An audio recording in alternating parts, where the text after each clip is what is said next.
Dr. Beerendra Pandey, Dean, KIIT School of Languages, who has been kind enough to present on day one of the session about the pre-proposal writing and the steps to write a proposal.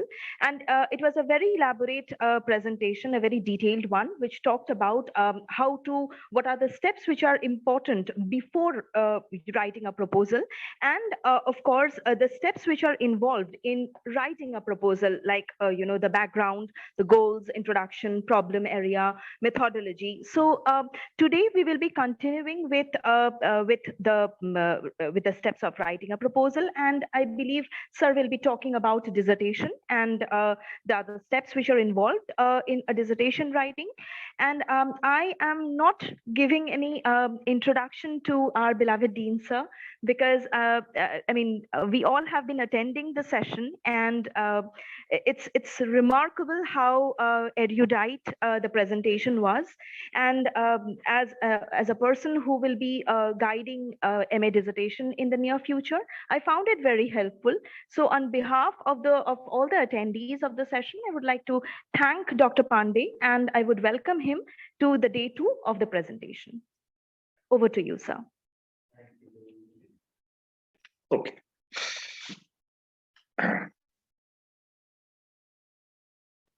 Today we are going to talk about the thing itself, the real thing itself, that's the dissertation. How can we develop an acceptable dissertation? That's what is going to be the focus of my presentation today.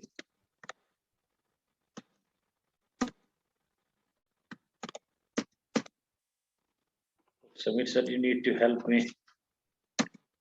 Oh, okay. Oh my God. So first of all, some general remarks about dissertation. And I have borrowed the information from a book titled Developing Quality Dissertations in the Humanities by Barbara E. Lovitz and Ellen L. Ward. So some general things to keep in mind about the dissertation. What is the purpose of a dissertation in literature? The purpose of dissertation in literature is to identify and define problems, generate questions, review the literature, apply appropriate methods, analyze evidence text, discuss findings, and produce publishable results. This publishable, other things I talked about in detail yesterday, the problematics, review of literature, also application of appropriate methods. Today I will be focusing on analysis, textual analysis, the findings, and the overall output that should be of publishable quality. That can be published in a journal, peer-reviewed journal, or can be published by a fairly good, in the book form by a fairly good publishing house. Bullet point number 2, engage in a sustained piece of research or argument and develop a coherent narrative. The purpose of writing a dissertation is also to demonstrate that the researcher has the skill to argue, can argue well, and can develop a well-connected narrative, or explanation or analysis, or whatever, we can use any word for that. Fourth bullet point tells us that the researcher also needs to demonstrate that the researcher has critical thinking and can write in a very coherent manner. So writing skills also, your dissertation also is a proof of your writing skill. and be a professional in and contribute to the conversation and discussion in the discipline. So by writing a dissertation, you not only get a passport to a job in a university, but actually as a professional, you by writing dissertation, you acquire that capability to have conversation and discussion with your peer in your discipline.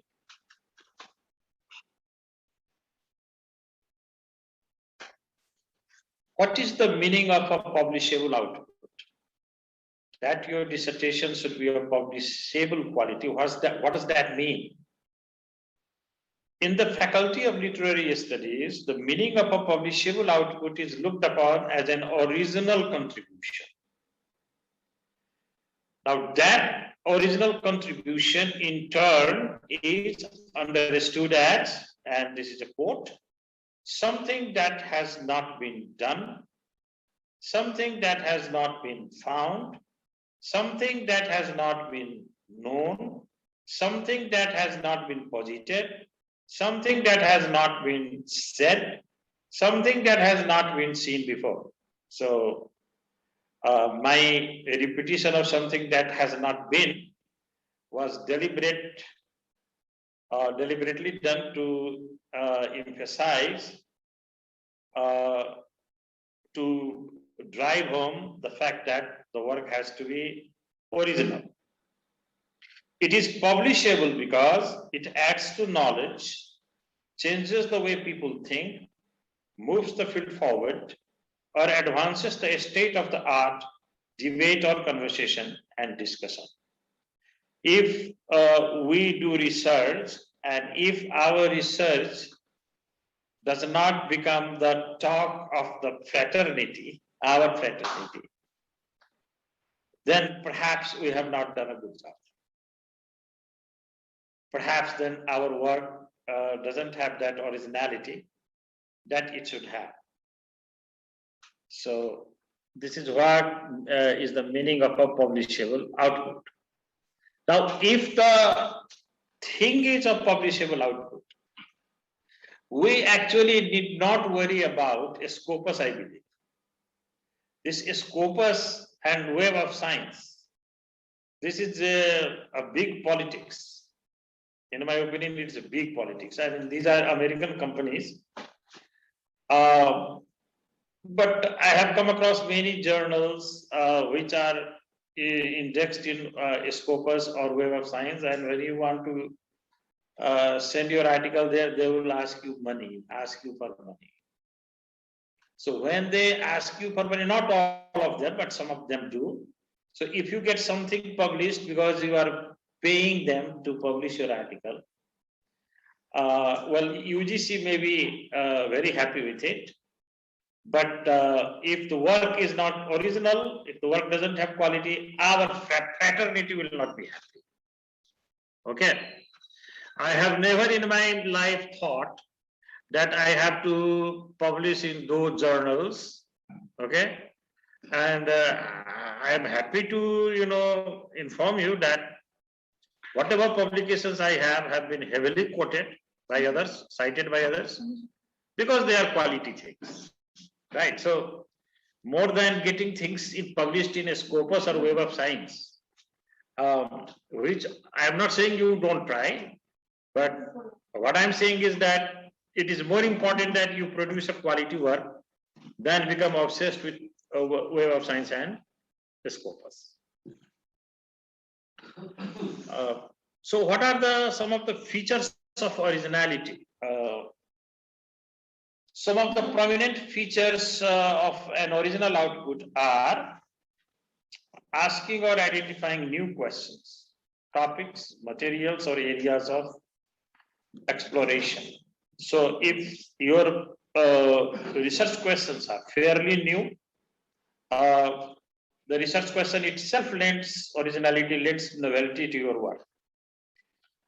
You also get this novelty by the application of new ideas, new methods, new approaches, or analysis to an old question or old problem or old issue or old idea or old source or old thinker or old text, right? For example, just yesterday, I was looking up a book for animal human studies, hum animal. It's a fairly new field. And I came across a book about Shakespearean drama from the perspective of human animal studies. So see here, the application of a new perspective, theoretical perspective to an old text will give a fairly gives a fairly new kind of a result. So newness also comes from there. And similarly, developing or applying new theories, concepts, theoretical or analytical frameworks or interpretations. Applying old ideas, methods, approaches, or analysis to new data. This is the other way around. Something that is something yesterday we said, oh, this has become stale, this has become hackneyed, or this has become out of date.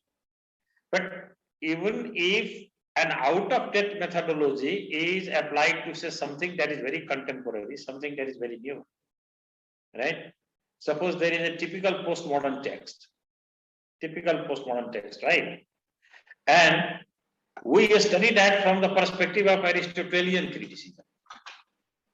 It can be a fairly lead to a fairly new invention, new discovery, and originality may come from there too.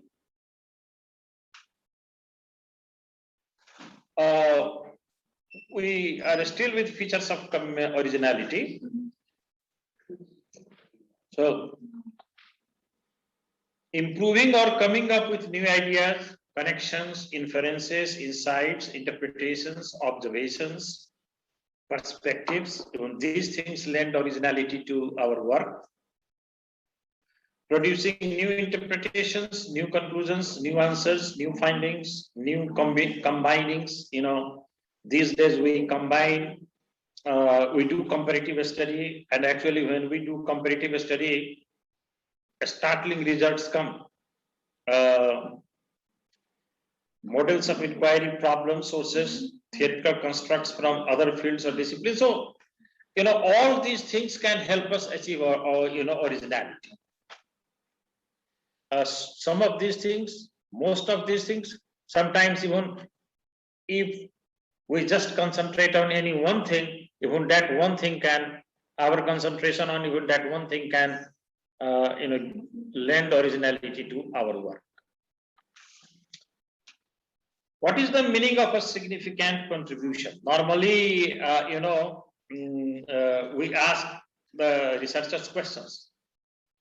What contribution your work you think is going to make? So what does that mean? What does that a significant contribution mean? A significant contribution is one that is useful, illuminating, and will have impact. It is publishable in top-tier journals because it is of interest to those inside and possibly those outside the community and causes them to see things differently. If your work makes your peer look at that work the way you want to see them, and if you are able to convince them to look at it the way you want, that is the meaning of a significant contribution, because you are trying to convince your peer that the sun doesn't always rise in the east. Sometimes it also rises in the southeast, and you are doing that very logically. Influences the conversation and people's research and teaching. And you see, our pedagogy of literature today is to a large extent driven by researches in our discipline. Okay. So if our research work has implications, if it makes it has positive implications for, pedagogy, the way we teach literature, that is also a significant contribution, and has implications for and advances the field, the discipline and other disciplines, or the human condition. So if the research work has implication for adding new knowledge to the field, to our discipline, to even other discipline, or to the way we look at ourselves, the human condition. So in that sense also, that is a significant contribution. Now, before I move to the second part, our second part is about pre-drafting process, reading for research. So please ask me questions on the first part. The first part was titled Some General Remarks About Dissertation. What did I talk about? I talk about mainly originality and significant contribution. So if you have any questions about these two things, fire your questions now.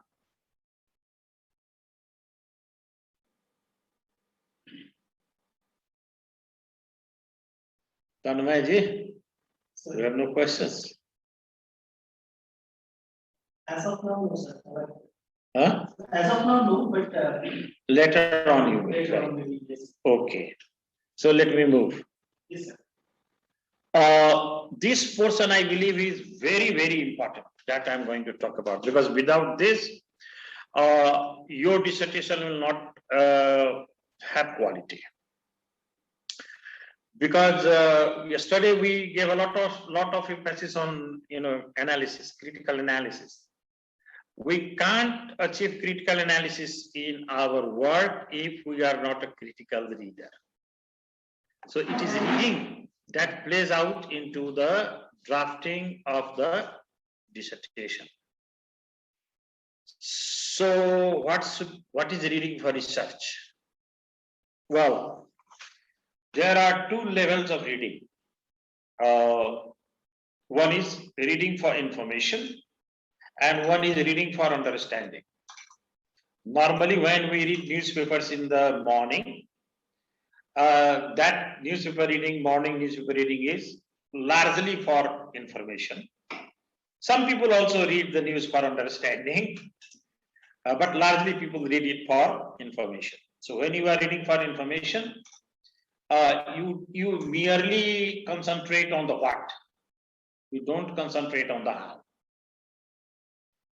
What is being said, not how it is being said. Now let me explain this. What and how. I give you an example from my own recent experience, bereaving experience. December 18, my mother-in-law died. Okay. Suppose I break this news to you, and what can I say? I can say, my mother-in-law died this morning. Or I can say, my mother-in-law passed away this morning. Or I can say, my mother-in-law joined the heavenly choir this morning. Or I can say, oh, the old woman kicked the bucket this morning. Or the old woman beat the dust this morning. Okay. If you look at these sentences from the perspective of what, it gives you only one information. That is the death. Right? That is the death of the person.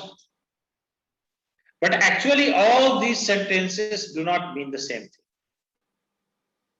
A journalist could be very direct and will be saying, she died. Okay. When I applied for leave, in my application, I wrote,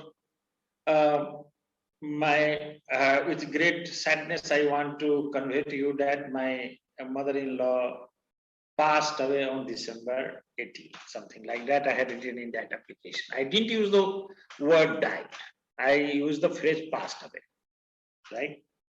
The same person, me, when I was breaking this news on WhatsApp to one of my colleagues, I had used the expression, my mother-in-law joined the heavenly choir this morning. Okay.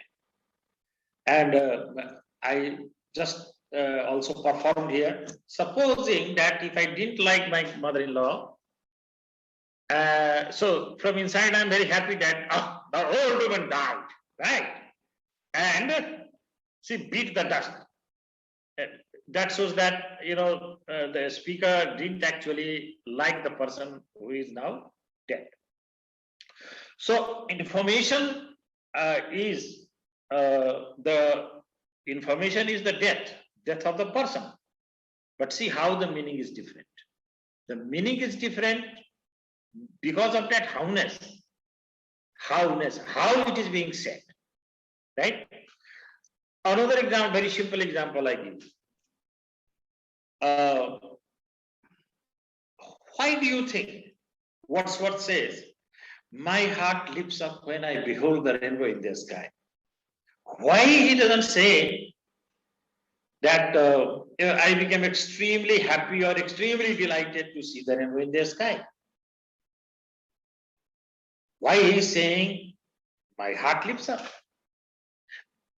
That he is using my heart lifts up means that there is a sexual connotation to this, to this use. His heart is leaping perhaps like a teenager. When I was a teenage boy and I had fallen in love with a girl, I had gone and threatened my mother. You either get me married with her, or I'll commit suicide by getting crushed under a bus. See, this is how normally teenagers some of the teenagers would, behave when they are infatuated. It is these kind of things come because of infatuation. And as I gave you this example, I deliberately gave you this example because later on, as you read this poem, you see, Wordsworth talking about suicide or let me die. Well, he's saying that if he becomes old and if he is not fascinated by the rainbow as he is now, it will be better, if he were dead. So he's thinking of even committing suicide. But then he says, no, such an eventuality will not come because child is the father of the man and his old days will be tied to natural piety, right? And also, if you look very carefully at the poem, what you find is that there is a predominance of longer vowels and diphthongs. Okay, and that is also very deliberate because the theme of the poem is his wish to have longer relationship with nature, right? And he is also suggesting that poetry is meant primarily for listening, right? So he is also suggesting that at the level of sound. I mean to say, by talking giving you the earlier example of the death and talking of the poem in this manner, I just wanted to tell you, or I just want you to appreciate the fact that what is being said is not a matter of interest for we students of literature. What is matter of interest for us is how that thing is said, right? So, unless and until we understand that howness, we cannot have understanding. For us to have understanding, we must we must analyze in our mind that howness. So these are the two levels of reading: one for just content, and one for how the content has been said, because the meaning is in the how rather than the what.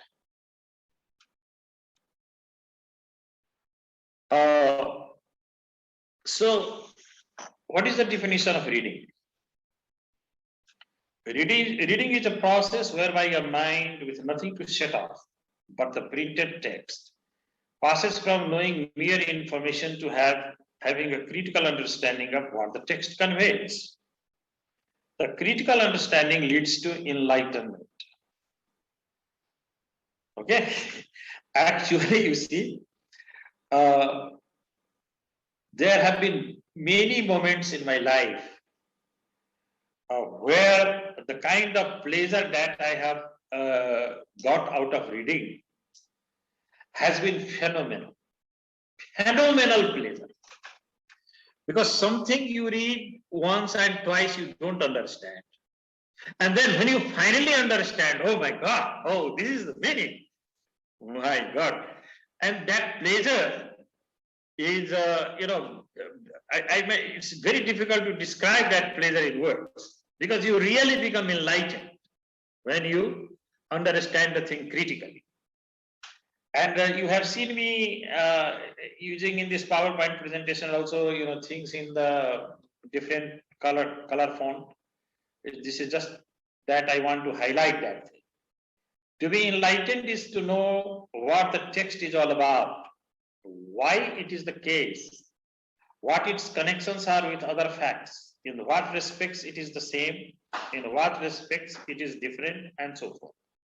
Just the way I critically talked about the rainbow poem. I believe just the way I talked about it would have enlightened you and would also have given you pleasure. That enlightenment would also have given you pleasure, okay? Because suddenly we discover that, oh, okay, this also means this. It also means this. Oh, it has connections with other facts. And so this enlightenment is a great matter of great satisfaction for the reader. Reading also leads to discovery because once you become enlightened, the state of being enlightened leads to discovery. Then you are able to discover new things. And in the dissertation, our aim is to discover new things. Discovery is the process of learning by research, by investigation, or by reflection without being taught. Very important. The other day I was, when just yesterday, I believe, yesterday or the day before yesterday, I don't know.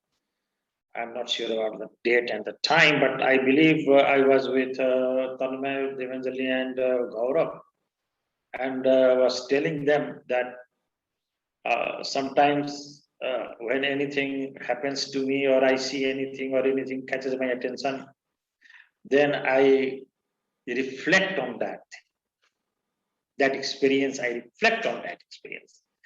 That is very important, actually, very important. And normally, where do I reflect?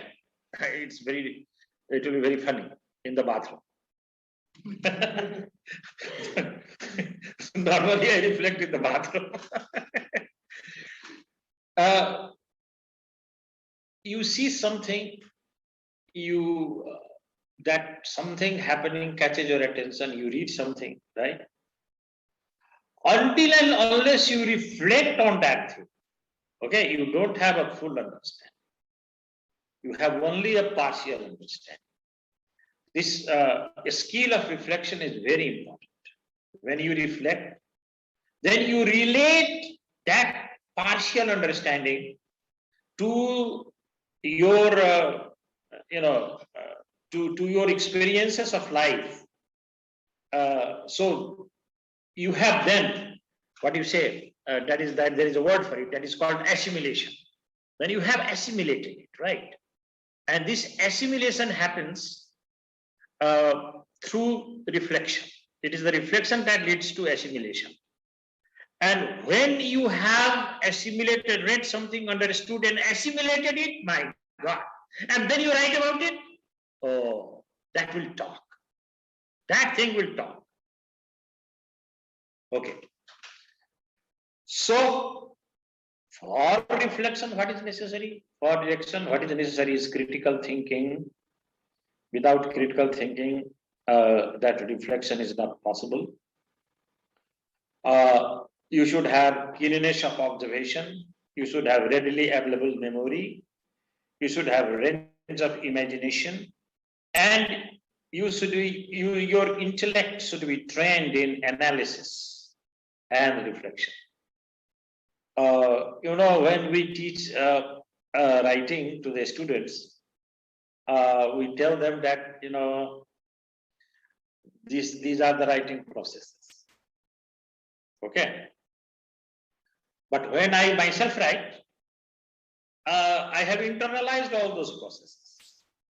So I don't have to actually follow the process as the student has to.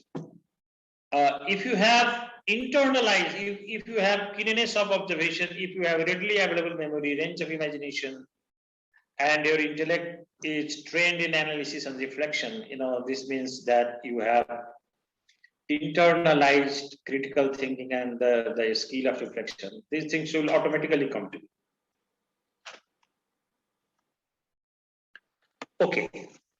Now, so when we are reading a book or an article for research, because we are going to include that in our dissertation, our first reading is inspectional reading.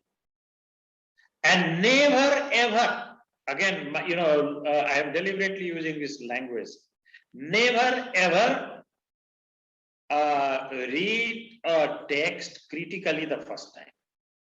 Your first reading should always be inspectional. What does that inspectional means?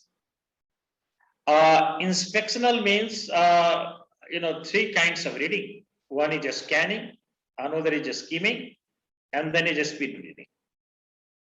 What is a scanning?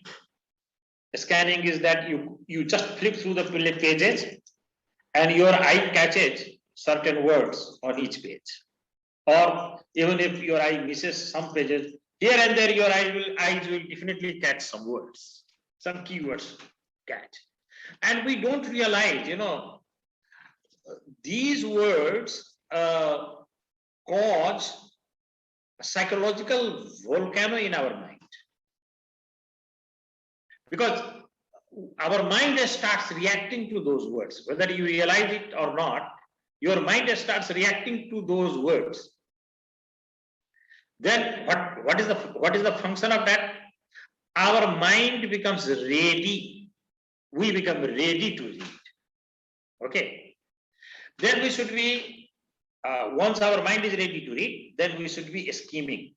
What should we skim? Just two paragraphs. The first paragraph and the last paragraph. And nothing more. Just skim the first paragraph and the last paragraph. Why? Because in the first paragraph, the writer will normally be trying to tell the reader that this is my subject matter and this is my theme. And even if he or she doesn't talk about the theme there, you will get a sense of the theme when you read the concluding paragraph, the last paragraph. So don't read anything in between. First a scan, then a skim. Then see, so by scanning and skimming, you have got some idea about the text that you have to read for critical analysis. And before you read for critical analysis, now quickly do a speed reading. A speed reading means read some of the pages, leave some of the pages, read some paragraph here, some paragraph there, do a speed reading. So if there is a book for about say 250 to 300 pages, and it takes you 1 hour to do this inspectional reading. Sometimes you can also do inspectional reading by looking at the things in the index. Look at the things in the index and what is of interest to you, just read those pages. Just go there and read those things, right? So you now become very familiar with what that journal article or that book article is going to talk. Book article or the book is going to talk about. Once you become familiar, then you have prepared yourself for critical reading. Without inspectional reading, if you do the critical reading first, what is the danger? Oh, this is also important, underline. This is also important, underline. Then what will happen is that you will be underlining most of the things which are actually not so important. This is why this inspectional reading is necessary. Okay. Now you read the second time, and when you read the second time, you read word for word, page for page, word for word. And in this reading, you also underline, you also write in the left margin, so you also write your remarks in the left margin, on the right margin, in the top margin, in the bottom margin. The whole book becomes dirty. If you have done your Ph.D. and if your book is very clean, this means you are a very poor reader.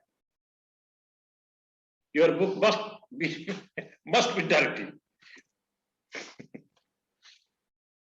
So, okay. You underline those things which you think are major points, which you think are important, which you think are forcible statements, and just don't underline either in the left margin or the right margin. Write for yourself why you have underlined it. Why you have underlined it. Write those things in the margin. If you don't have place, then you can put some kind of a mark there, 1 or 2, and then in the top bottom you can say 1, and write the reason why you have underlined. Okay. So that is reading the second time. But even when you are reading the second time, some of the books, I have Edinburgh University Press has sent me a book to review for a journal. I have done the inspectional reading of that book, and I found that book is making a very simple point. The simple point it is making is that Deleuze's theory of effect is ambivalent. The point is very simple, but the treatment of it is very difficult to follow, because his whole logic is very deconstructive. Right? Now, so when I did the inspectional reading, I found that, okay, this book is going to give me some tension. Some tension means that when I read it critically the second time for review, I want to be able to figure out each and everything.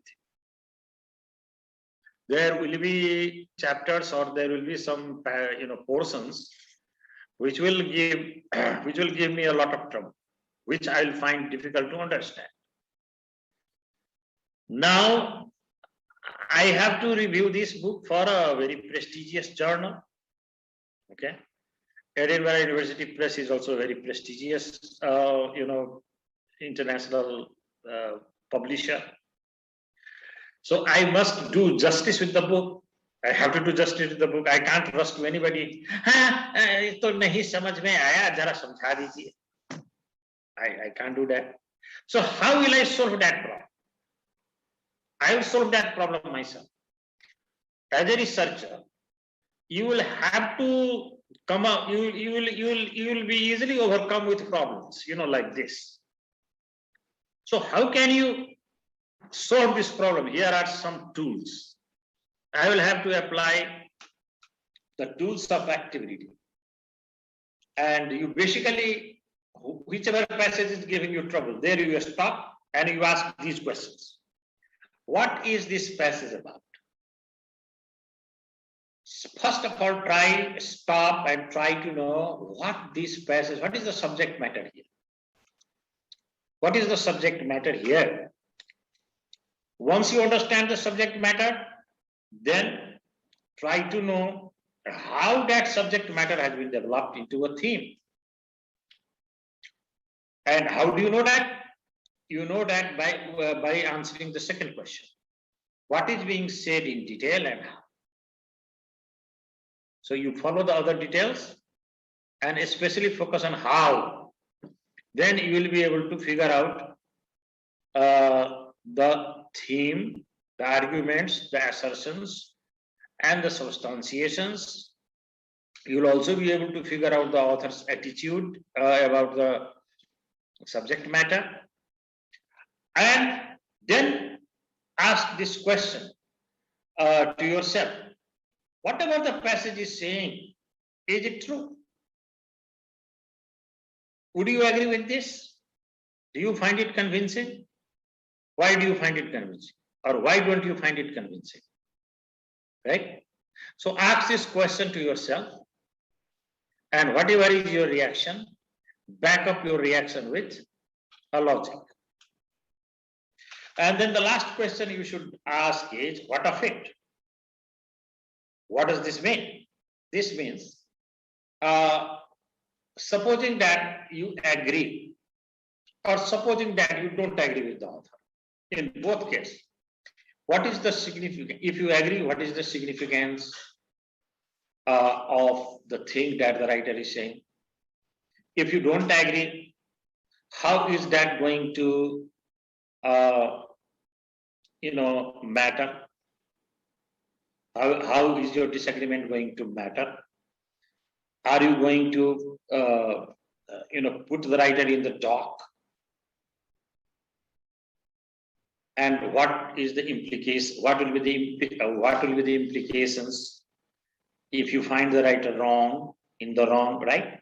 So whenever certain passages pose you problems, the key is that you slow down and you follow these 4 tools. And if you follow these tools, you slow down, you'll be able to overcome the problem. Then we move to analytical reading. And analytical reading have stages, I think 3 stages. Yeah, 3 stages. The first stage of analytical reading, you can't be an analytical reader if you are not active. अब हिंदुस्तान में ऐसा होता है कि school के syllabus में देखिएगा, वो टर्मिनोलॉजी तो यूज कर देते हैं, एक्टिव रीडिंग बुक्स वो लागू कर देते हैं, और उसका एक्सरसाइज देखिएगा आप तो पता चलेगा कि all exercises are about literal understanding, they are not about active understanding. So the textbook writer actually doesn't know what is active reading, but they produce, irony is they produce active reading books. Okay, not all. There was one Professor Gunashekara at IFLU, then called क्या बोलते थे PK Das sir, IFLU को उस जमाने में Central Institute of English and Foreign Languages. And as a student, I have read the books written by him, textbooks written by him. Very, very nice. Very, very useful. Very useful. लेकिन आजकल तो fashion है ये active reading, ए reading, को reading, वो लोग बना देते हैं book, but they don't have exercises that would justify the name of the book as active reading. So this first stage of analytical reading, what are the things you should be doing? Yes, pigeonhole. Pigeonhole का मतलब होता है stereotype. Typify कीजिए इसको. आप जो book पढ़ रहे हैं उसको look at that book from the perspective of its genre. उसका genre, उसके कौन सा genre का है. So once you pigeonhole that book into its genre, then you will be automatically analyzing the book from the perspective of its typical generic features. Okay. Second thing is, state what the whole book is about with utmost brevity. In a very short, succinct paragraph, you should be able to reproduce, if you are able to reproduce the gist of the book, this means you are on way to analytically understanding that book. And third is, try to identify and explain to yourself the problems the author is trying to solve. But by writing a journal article or by writing a book, what is the author doing? The author is actually setting up a research problem and is trying to resolve that problem. And as a reader, if you have been able to catch the problem the writer is dealing with and the solution the writer has arrived at, that means that you are now reading that work analytically.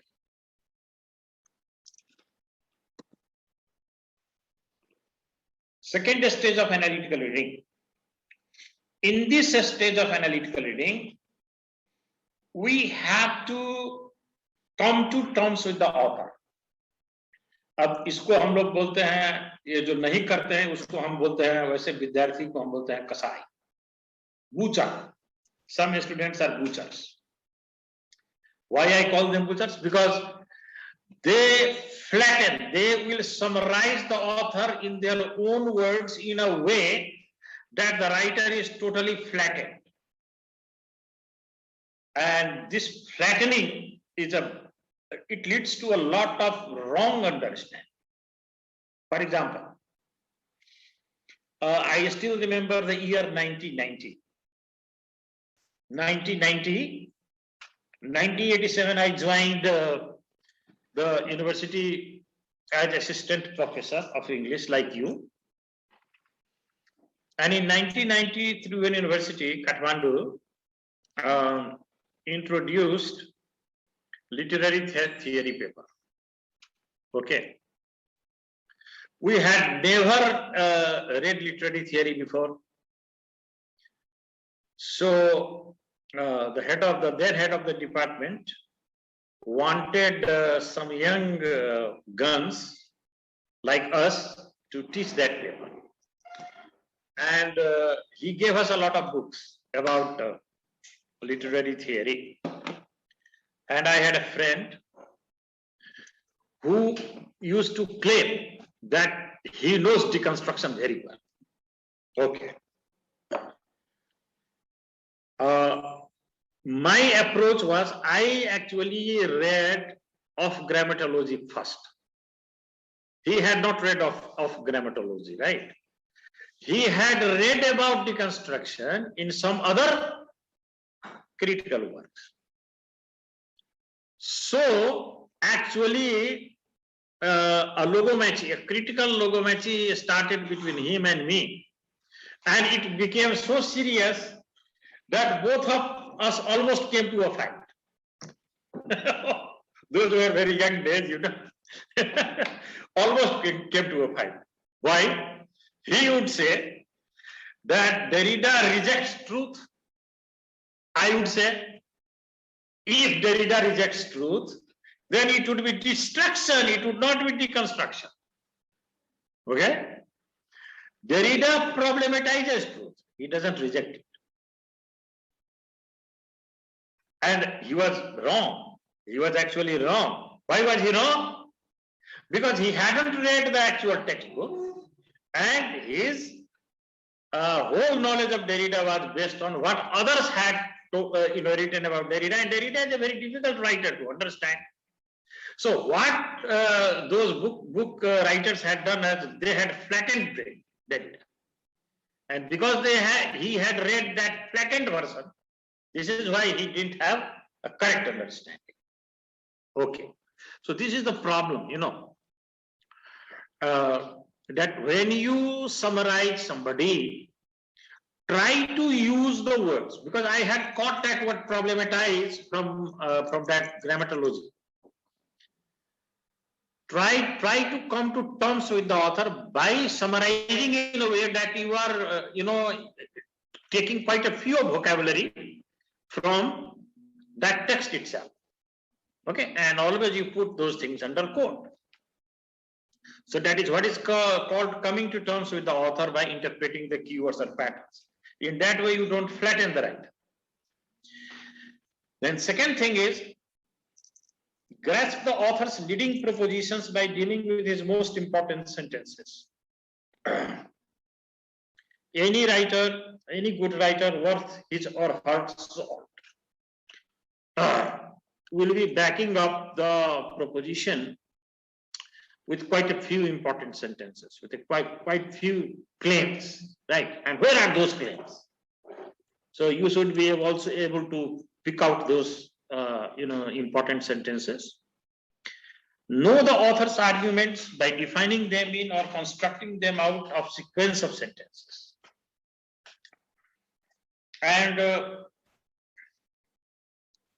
you should be able to extract author's arguments in a very simple manner for yourself. And then last thing is trying to find out the problems that the writer has solved. Okay. And what are the problems he has solved and what are the problems he has not solved? अब deconstruction पर एक बात याद आ गई, मैं share करूंगा. You have come across a poem like "My love is like a red, red rose." Robert Burns. Yes. Okay. Normally, people teach this as a celebration of beauty, a lover's celebration of the beloved's beauty. Normally, this is how people approach it. A deconstructive reader would not, take it that way, because what deconstruction does, deconstruction values the thing that is in the margin of the text rather than in the center of the text. In the center of the text is, of course, the simile. Love is like a red, red rose. But if you look at the margin of this simile, mind you, rose also has what? Thorn. Okay? So then, once you privilege the meaning in the margin, that is the thorn, then the whole meaning of the poem changes. Then the poem becomes a warning. Warning to the lover that don't try to have love affair with a very beautiful girl, because she can ditch you. Then it becomes a warning. See how the meaning changes. Right? I gave you the example of Derrida, because if you really understand Derrida on his terms, then you have a good understanding, and then you can, you will be able to apply him very well. He's a very difficult writer, by the way, very difficult writer. So any flattening of him is not the way a researcher should, go. So once you have determined the problems that the writer has solved, also try to find out. Sometimes what happens is that the writer raises questions. Some of the questions the writer solves, and some of the questions the writer doesn't. And this is what I will be doing in the review. I will be both praising him as well as criticizing him. So what will be the ground of my criticizing the book, the writer? Actually raising expectations and belying the expectations, not really solving those problems. And this is what a researcher should also pay attention to while writing the dissertation. So what is the third stage of analytical reading? So where the author is uninformed, so where the author is misinformed, So wherein the author is illogical. When I was doing my coursework on colonial and post-colonial encounters, professor had prescribed a book by Bharati Mukherjee, Jasmine, the novel. And actually, I wrote my MA dissertation on 3 books, a comparative study of 3 books, Passage to India, Jasmine, and Cracking India.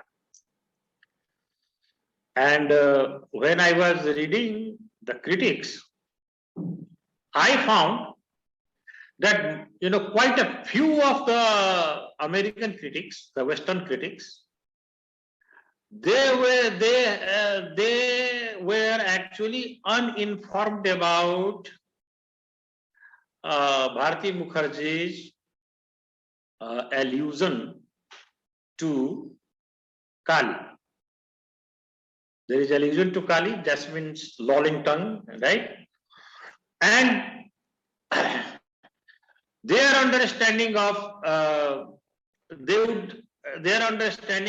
that allusion to Kali, I found quite wrong, wrong. They were uninformed about it. Some of them were partly right, partly wrong, misinformed.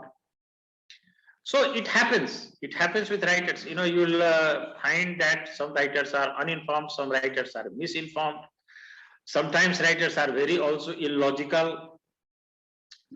Sometimes the writer's analysis is not very complete, or the argument is not very complete. It is only partial. So all these things also we have to find out in our analytical reading. But this is the third and the final stage of reading. Okay, this is very useful, very practical. Very practical. A reading logbook. When you read for your dissertation, you should be preparing a logbook for yourself. A logbook is like a long register. हमारे भवानी मिश्रा जी हम लोगों का sign लेते हैं ना, वैसे register मोटा सा वैसा होता है ना. In that, what you do? Here you see, for example, I have given an example. Name of the writer Agamben Girgio, The Remnants of Auschwitz, The Witness and the Archive, that is the name of the book. The whole bibliographic information about the book. And you are reading this. This is just for the sake of example. And while reading, ध्यान दीजिए, ये बहुत ही practical चीज है. So when reading, we underline the things. ये important. We underline the things at so many places. Now is the time to copy all those underlined things in a logbook of all the books or the journal articles. It is a tedious task, but very useful. So left hand side, you give your own number.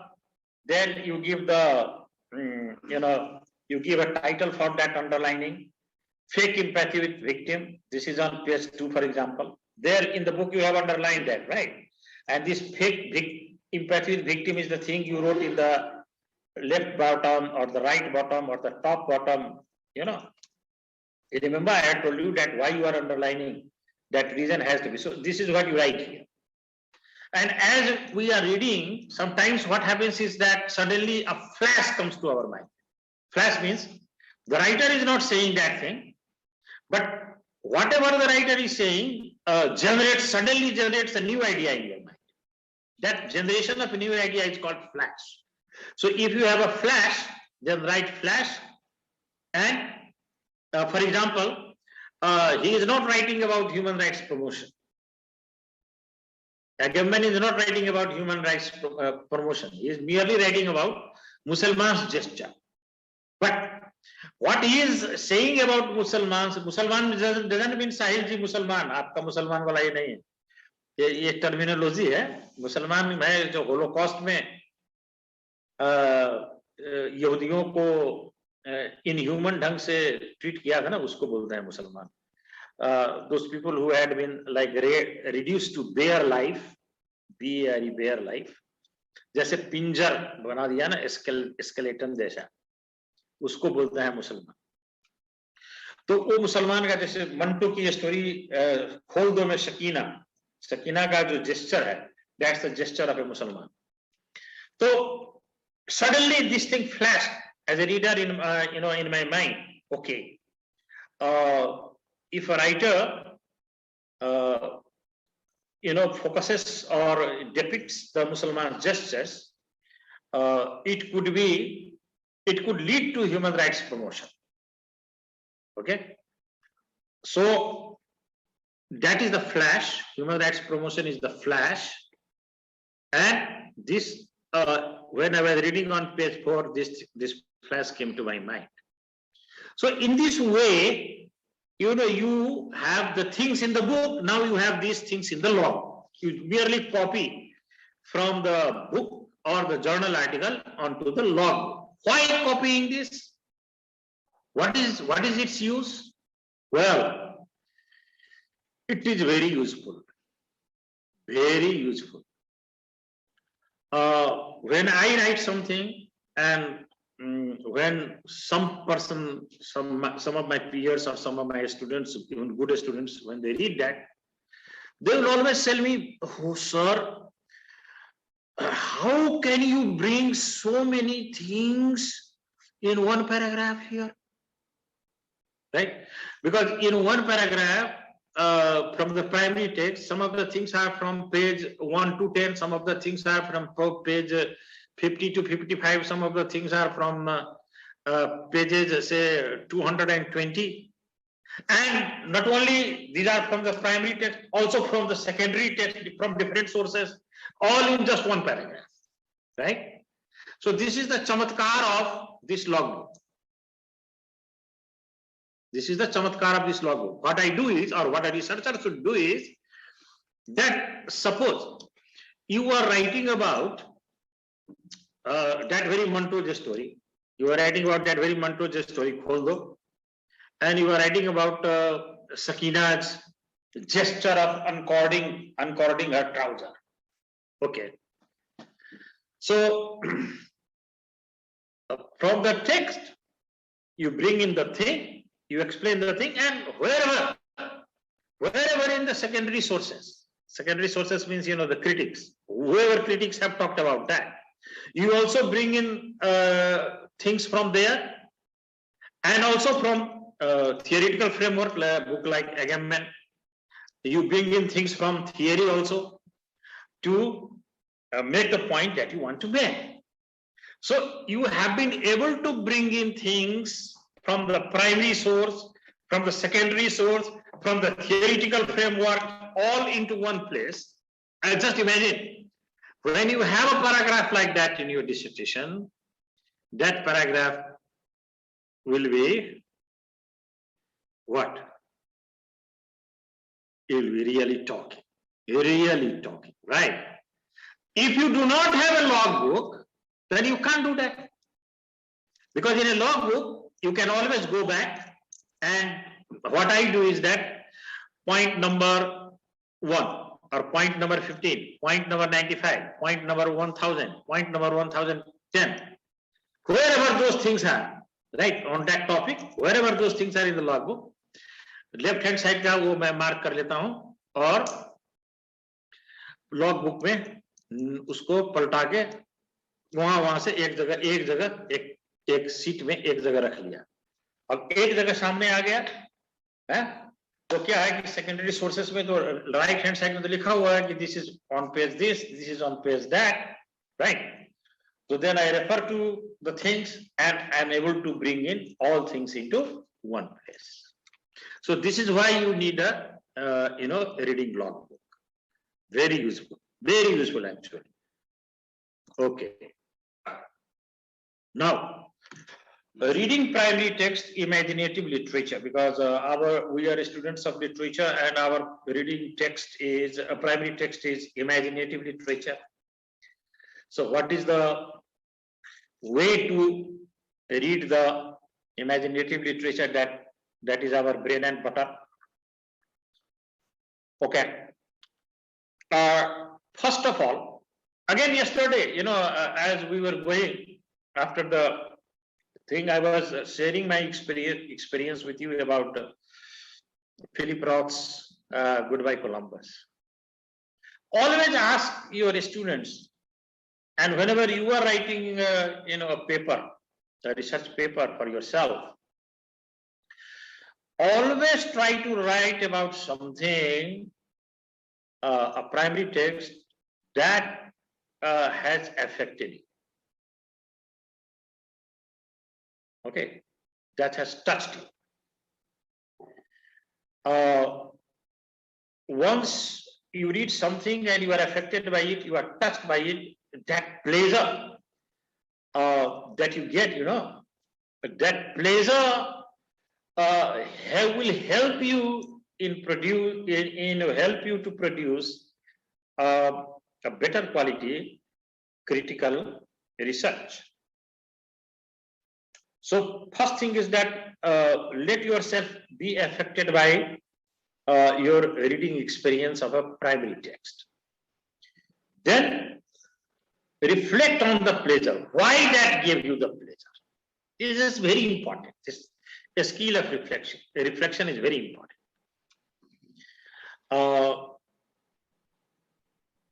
Why it moved you? Why it touched you? Okay. Then a literary text, imaginative literature has great verbal density. Verbally, it is very dense. It has its a language which is full of ambiguity, irony, paradox, kind of thing. So all those latent ambiguities, you analyze, you find out the implications of that, the connotations of that, and then you really shiver. Yes, if you are shiver, the whole unity of the text, right? So I mean to say that allow yourself to be touched by the primary text, enjoy it, only then, write about it. Okay, so I have talked a lot about reading. Now here is the exercise. You read this short paragraph. This is by Emerson's. This is one of Emerson's letters actually. Ralph Waldo Emerson's letter, a very short paragraph. And then I will ask you certain questions based on what I have talked about so far. So it's a kind of a workshop kind of thing.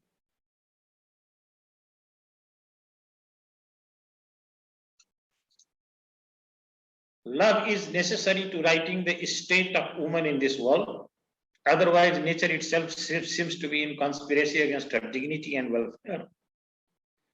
For the cultivated, high-thoughted, beauty-loving, saintly woman finds herself unconsciously desired for her sex, and even enhancing the appetite of her savage pursuits by these fine ornaments she has piously laid on herself. She finds with indignation that she is herself a snare and was made such. I do not wonder at her occasional protest, violent protest against nature in fleeing to nunneries and taking black veils. Love writes all this deep down. This is Emerson's, one of Emerson's letters. Okay. Actually, this is a passage that had been asked in the SAT examination. America में 2010 के something के SAT examination में comprehension में था, मैं वहीं से इसको लिख किया. I like this passage very much. So here goes question for Devanjali. Devanjali, if you look at the second line, sentence, which is a very fairly long one, there the writer seems to be almost scolding or chiding women. Okay, his tone is even accusatory. Okay, he accuses women of contributing to their own low status by doing makeup and looking very sexy. My question is this: would you here go by what Emerson is saying, accusing women of chiding or scolding? Would you agree with him? So may I? Sir, this line itself, it's a continuation of the first line in my opinion. And would you? Hold on. Let me. Sir, could you go to the passage once?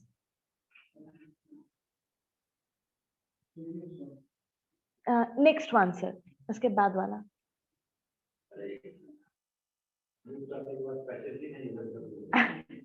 Sir, so bad. Yeah. Sir, this is basically a continuation of, I mean, in my opinion, it's a continuation of Emerson's own idea about what constitutes femininity, or rather, you know. No, that is not my question. Okay. My question is not that. All right. Just answer my question. My question is,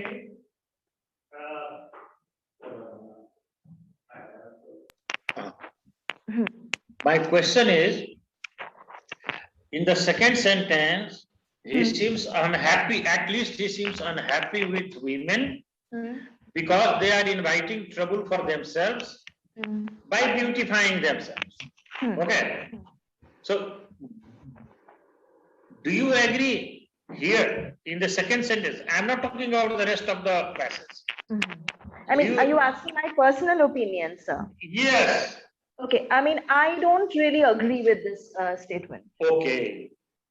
You don't really agree with this because you have not fully understood the passage. Okay. Why? And now I lead you to. What is the question, sir? I lead you to change your opinion. Okay. Let's see. Okay. Sir, could you, excuse me, sir. So- Please repeat the question. Please repeat the question. I didn't hear the question.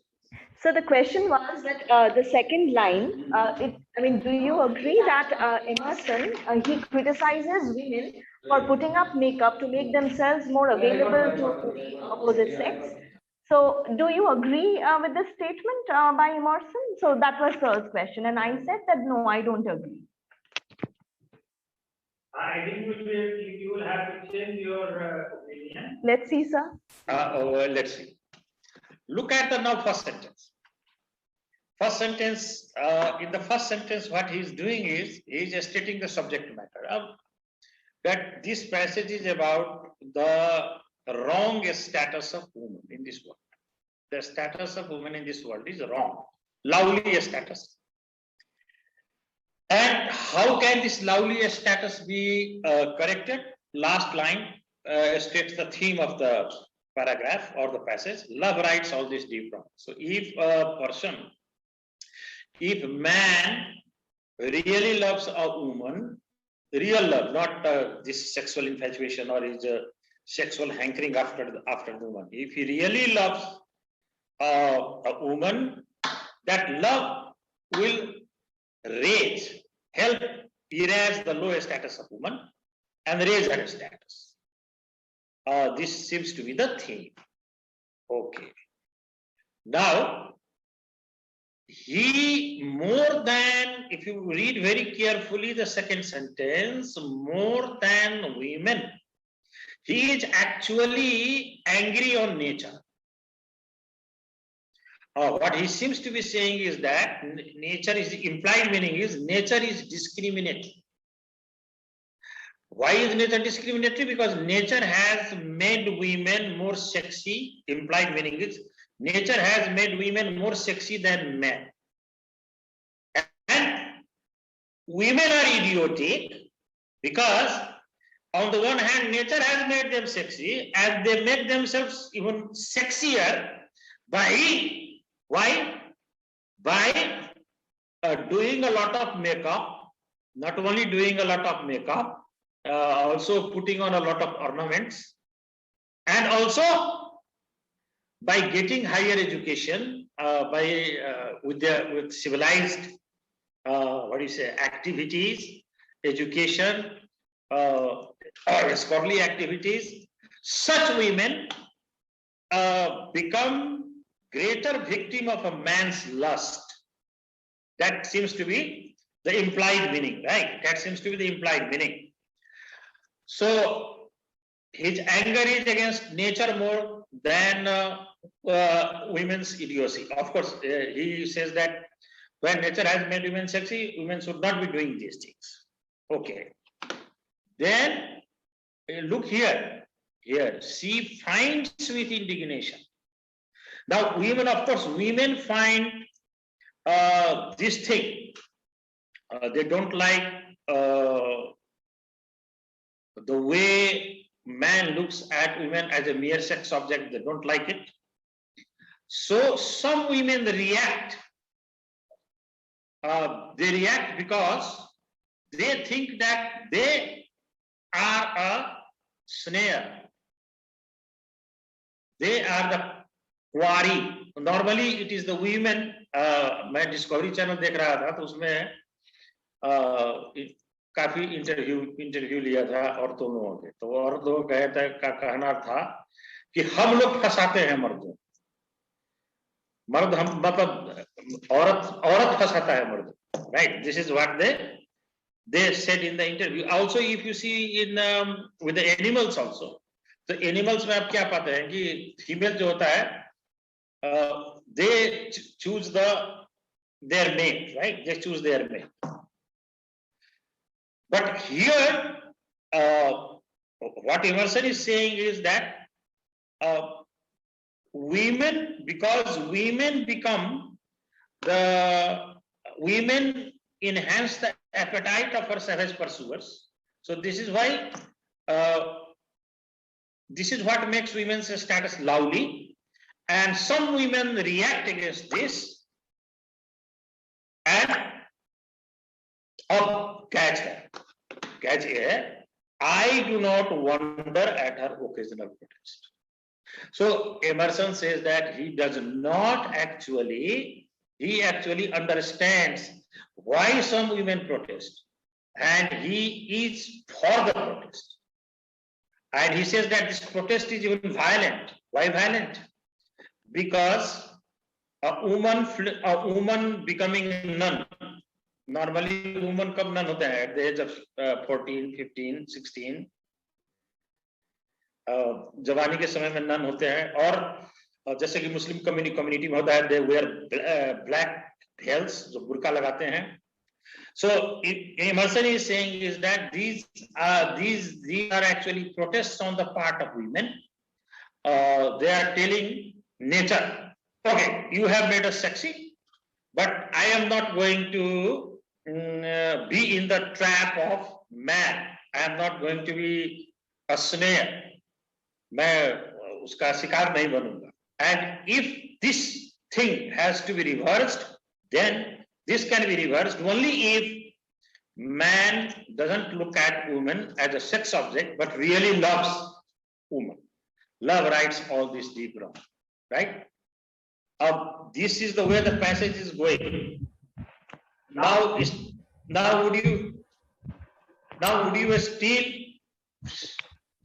would you still stick to your earlier opinion? Thank you so much for reading this twice. It actually solidifies my statement, and it actually makes me comment. And I mean, I am nobody to judge Emerson, but unfortunately, this is a comment which is. Could you mute yourself? It's echoing. I will be making 3 comments out here. The first is, although the person says that I don't understand, I do not wonder at her occasional protest, violent protest against nature, etc., fleeing to nunneries, this person is equating love with the beauty of a woman, and it's basically another, way of objectification of woman itself. So it's really a very parochial stance that the writer is taking. And I personally think that this person doesn't have any idea about what love is, or even what it has got to do with the beauty or the, or what a woman chooses to do. The very agency of woman, whether she decides to dress up or not, that is somehow decided from a very hierarchical position, and that this hierarchical position is essentially masculine. So thank you, sir, for reading it, but it has solidified my idea, kind of, my stance.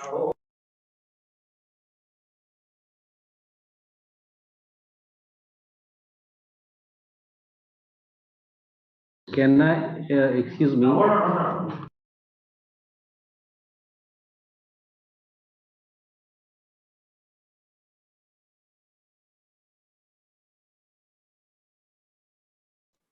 The way I had put the question to you was that he seems to be there. Look at his tone there. He is definitely unhappy with women there, right? And look at his tone here. See, I do not wonder at her occasional protest. The tone there is very sympathetic. It's very sexualized. Very No, sexualized. no, that is there. I have no quarrel with your feminist line. I have no quarrel with your feminist line. What I am basically trying to make you understand is that look at his tone there. There, his tone towards women is very negative. His tone changes towards positive there. When he says that I do not wonder at her occasional protest. Okay, here his tone is positive. His tone is negative all through the passage about nature, because he is basically saying is that nature is discriminatory. Discriminatory in the sense that nature has made women sexier than men, and because nature has made women sexier than men, therefore he is saying is that it is man who looks at women merely as a sex object. Okay, your point is that despite all these things, he himself is a male and he cannot go beyond his typical male thinking. That point, I have no quarrel with that point. Of yours, yeah. So also one more thing. So it's very, I mean, the data is not there, because if you say that the male, be it in the animal world or the human world, the male are quote unquote sexier than women. So I would beg to differ from this fact that, you know, if you look at a lion. I have very deliberately chosen this passage. I was actually expecting this kind of reaction that you are giving. Sir. I was actually expecting the kind of reaction, and this is why I didn't ask anybody, I asked you. I was expecting the kind of reaction that you are giving, and I knew that your reaction would be very feminist in nature. I knew it. And what I want to tell you is that, as I said, I have no quarrel with your feminist disagreement with Emerson. But, or however, repeat what I was repeat what I yeah. Yes, ma'am.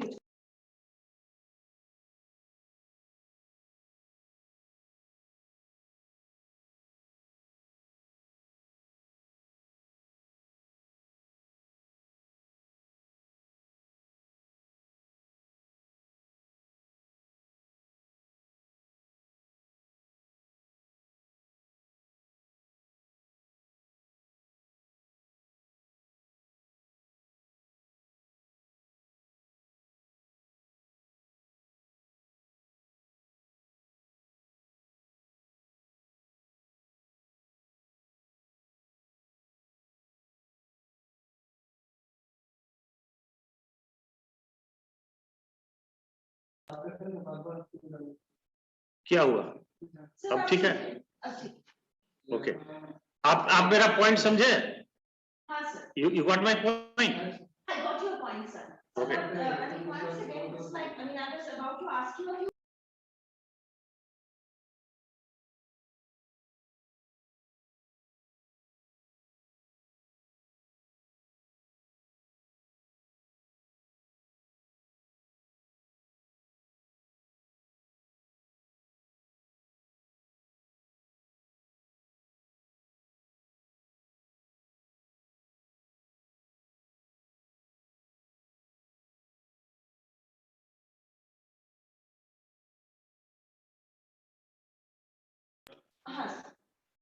unmute okay so see my selection of this passage was very deliberate I didn't ask anybody, I asked you. Actually, I was expecting the kind of reaction that you gave. And through your reaction, I want to alert you and my audience that even don't get swept away by your line. Don't get swept away your line. Even when you disagree or you agree, in both while agreeing or disagreeing, you should not be swept away. Okay, you should be giving respect to what the writer is saying, even as you agree or as you disagree. That was the point I am trying to make. Okay. Sir, Ah. I had an observation actually. Yes, sir. So when I read the first slide actually for the first time, so I don't know why, but it seemed pretty ironical to me. I mean, the entire passage and the all the lines, it seems pretty ironical to me, as in the sense that, as if the person is trying to say that women are, they are as if at the mercy of love. And by blaming nature, he is perhaps consolidating that irony even more. See, I mean, this passage can be interpreted by in as many ways as there are as many people. I have no problem with that. I am not saying that this interpretation is right or that interpretation is right. My purpose was not that. You may be right. I am not saying you are wrong, right? Somebody else can come up with a different kind of, but whatever interpretation you come,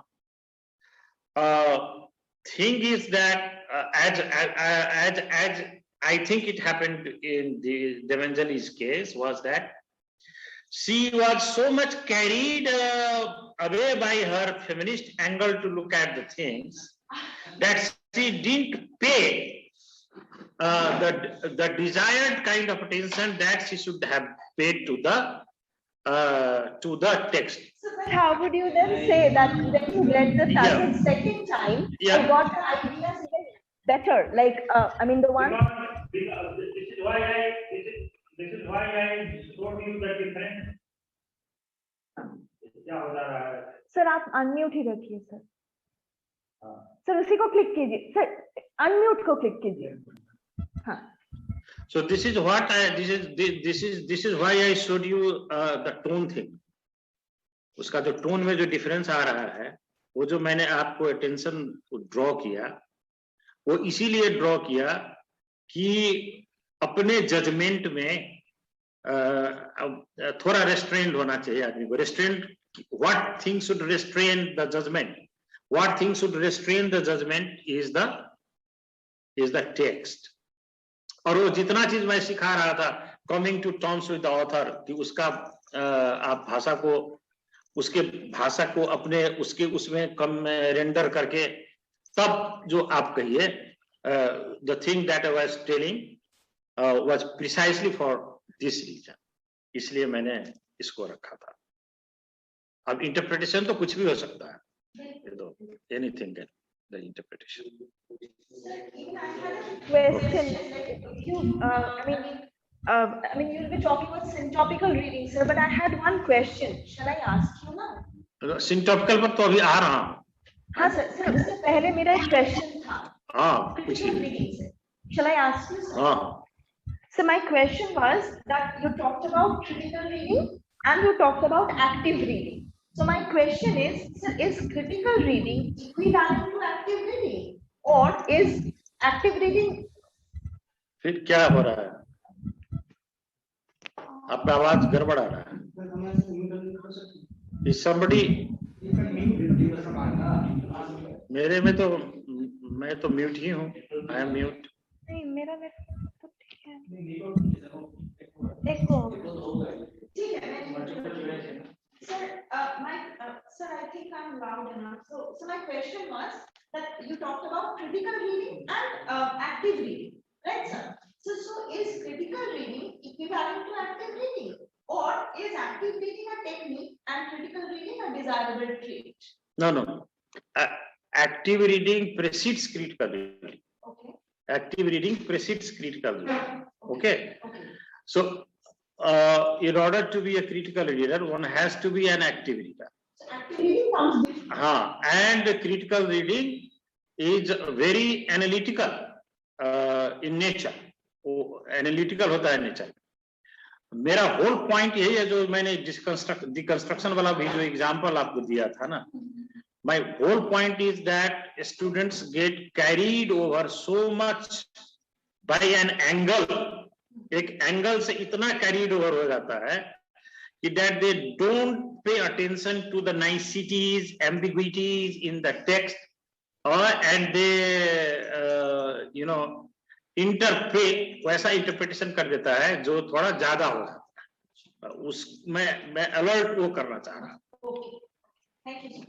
I'll add one point, sir. What you wanted to emphasize is that we need to read beyond the lines, not between the lines, look at the surface level meaning. But we need to go at a deeper level in order to understand the better perspective the writer wants to offer. Yeah. To us. And actually, if you look at this passage, if I ask you, we know that Emerson is a literary writer, but if somebody doesn't know Emerson is a literary writer, this would come under the subject of sociology. Absolutely. Absolutely. This is, and sociology talks about equality, inequality kind of things. Yeah. So he is basically, this writer is basically unhappy with the status of, lower status of women. He is not happy with it. And for this, he is basically passing the blame, first of all to nature, then to man, and also to women. Okay. So any feminist criticism of him, I'm not saying that there should not be a feminist criticism of this passage, but any feminist criticism of this writer on the basis of this passage should also appreciate this thing, that he is not actually, he is actually not against women. You see, although by seeming to side with women, he is still masculinist. Your point was that, and that is a well taken point. उसमें कोई दिक्कत नहीं है, लेकिन इसके साथ साथ ये चीज को भी मानना पड़ेगा कि he seems to be on the side of it. Okay. Sir, I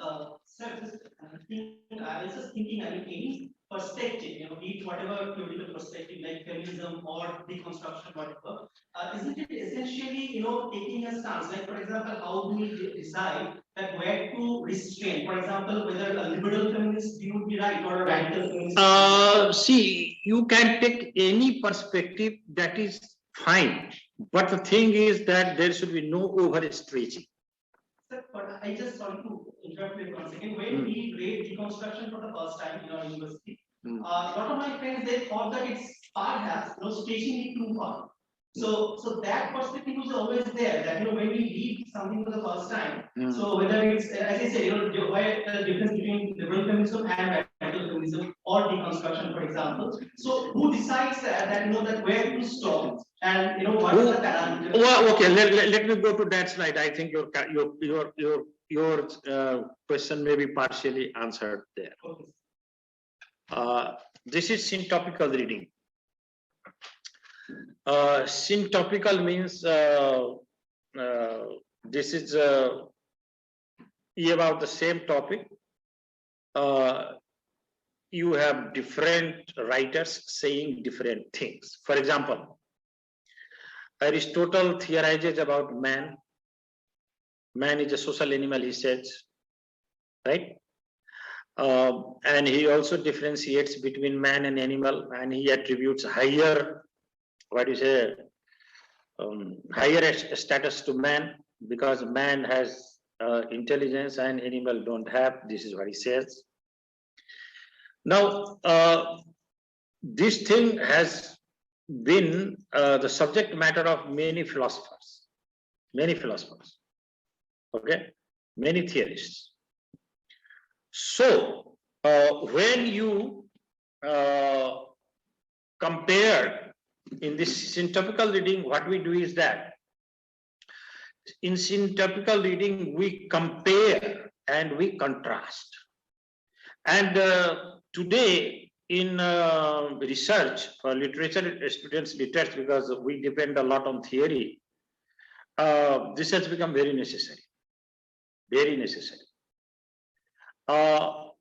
We should be comparing, for example, what man as a social animal, what Aristotle says about it, what Agamemnon says about it, what are their areas of agreement, what are their areas of disagreement, right?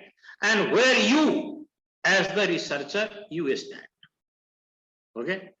Now, what our researcher does mostly, they mostly summarizes. They say Aristotle says this, Derrida says this says this, that. No, it should not be like that. You should be, we should be, whoever has said about that thing, we should be comparing and contrasting them, and then we should be taking a stand where I as a researcher or we as a researcher, we stand. So we should be taking a stand and say, okay, in this critical conversation, I am with Agamemnon, and I am with Agamemnon because of these reasons. So this is what is called syntopical reading. Okay. And here I talk about steps in syntopical reading. How can one achieve? So I have already talked about that thing. How can, that is through compare and contrast. We now move to part 3. You have any questions for part 2? Yes, Gauravji.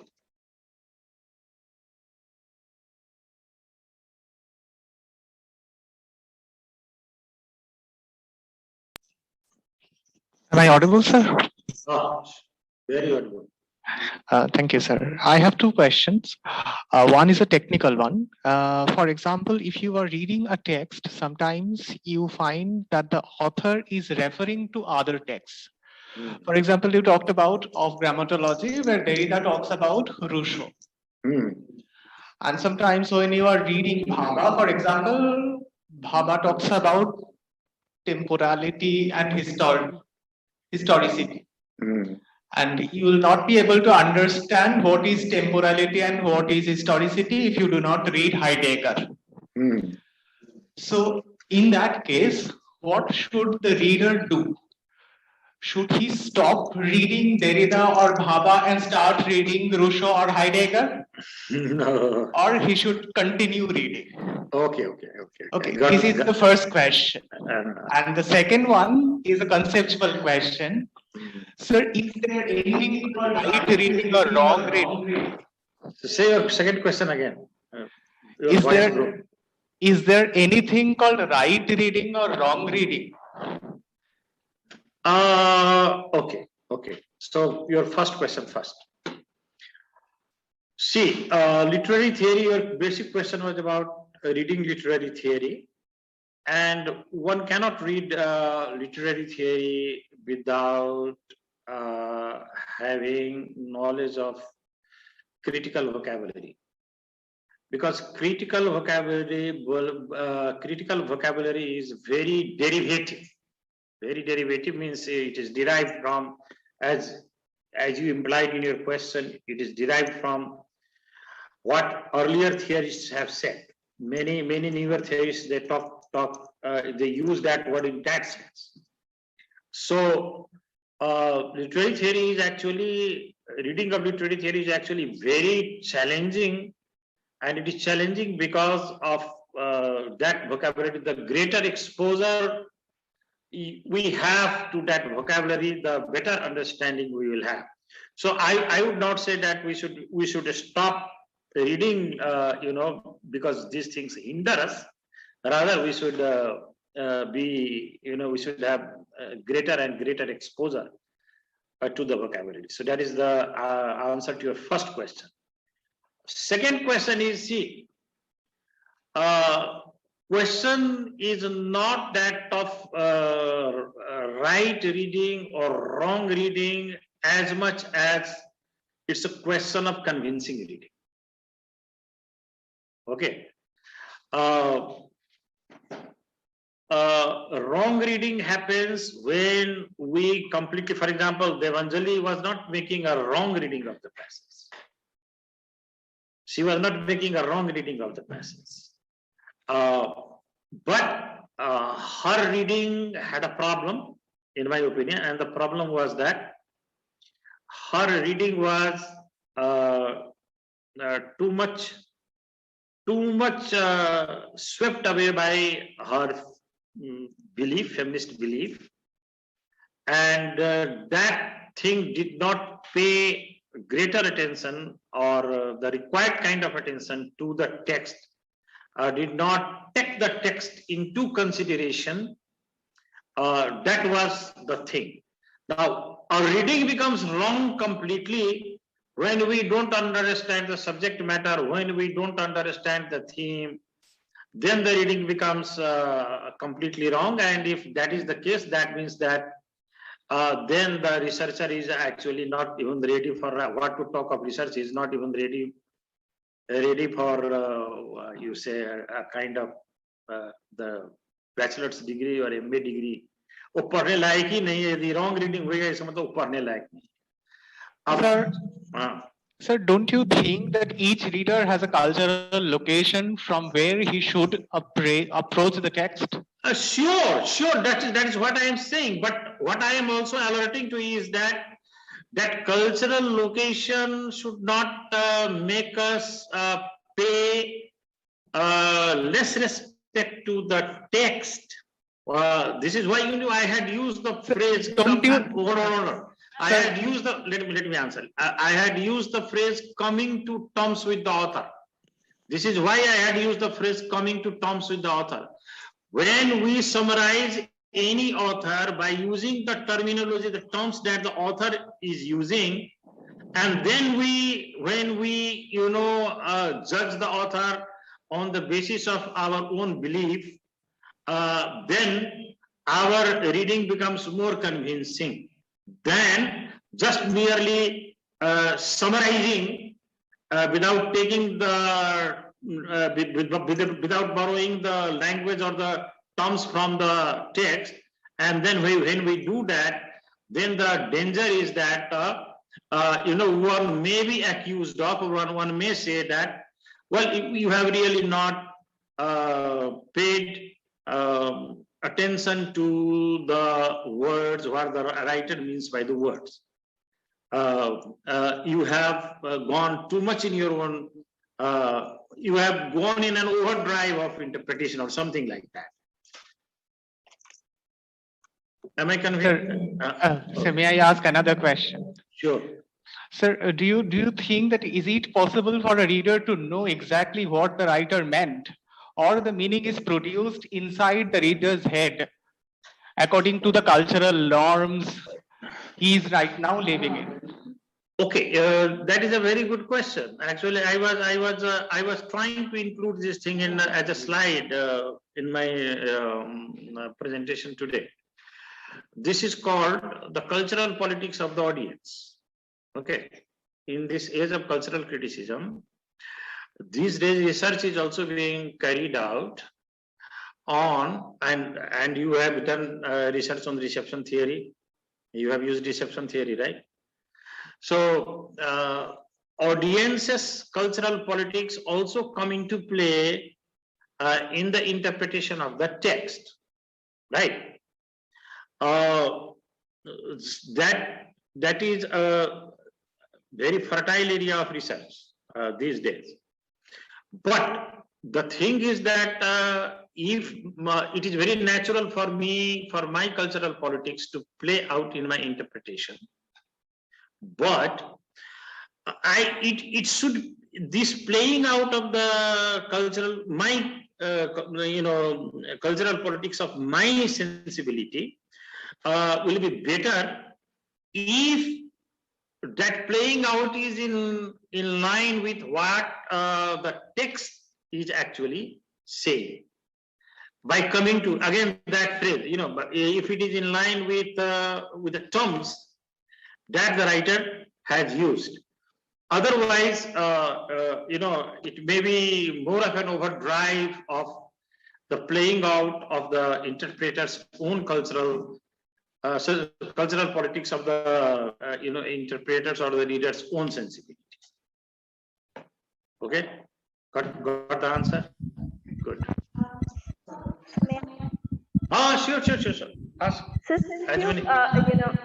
since you were actually talking about the interpretation and Gaurav sir was talking about the text and whether the text is important or the interpretation is important, sir. Sir, when you asked me the question as to what my perspective is, I gave my opinion. So that is my reading of the text. I mean, I have not read the letter completely. First thing, it's a passage, and I cannot really come to a conclusion about what the author is trying to say if I don't read the complete text. So automatically, my reading, my interpretation is being limited by the passage which I am getting, sir.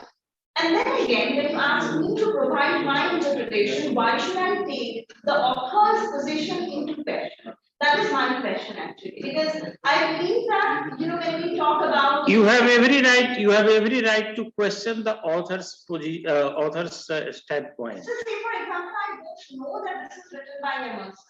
I just get this passage, and as a reader. So whoever may be the writer, I told you it is Emerson, even if it were not Emerson, even if it was anonymous writer.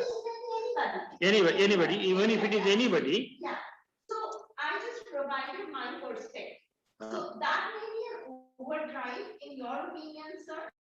Yes, because in my opinion, it is an overdrive. I have no problem with your feminist interpretation.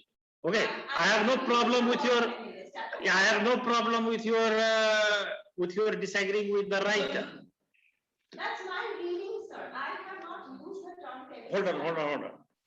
No problem there. The problem is that you didn't take into consideration what do you say, the better word will be like, you didn't take into consideration the way Emerson is saying things. I read it the way I wanted to read it, sir. Because the passage was there. So this is what I am saying, that is not the right way to read. But then again, so my question is that who decides what is the right way to read? That is it is the text that decides. Because see, there should not be, if your professors as a student would often, my professor when I was writing term papers, and my professor would here and there say overstretching. This is overstretching. This is the kind of comment you keep getting as a student. Sir, overstretching, something, I mean, I'm not going to say that, but still, my interpretation is that I think every interpretation is right as long as there is a logic, as long as there is a rationale. Sir, but that logic has to be based on what the text is saying. Another thing is, before one takes a standpoint, a viewpoint, one has to understand the cultural background of the text and the author. Because like for example, the word lipstick. Now, if you're going back to Emerson, which is 19th century, right? So in the Indian context, it doesn't apply because there's no lip. I mean, people really apply lipstick in that age in India. अब let me switch to Hindi. I think मैं अंग्रेजी में शायद बात को समझा नहीं पा रहा. मेरा कहना बड़ा सिंपल है कि हम और रीडर के रूप में, ऑडियंस के रूप में जब कोई इंटरप्रिटेशन करते हैं तो इसमें दो चीज होता है. एक हमारा अपना कल्चरल पॉलिटिक्स प्ले आउट करेगा. जैसे आपके केस में यू आर वुमन, तो आपका जो वो कल्चरल पॉलिटिक्स है वो प्ले आउट करेगा, वो सेंसिबिलिटी प्ले आउट करेगा. नेचुरल है, that is natural, it's very natural.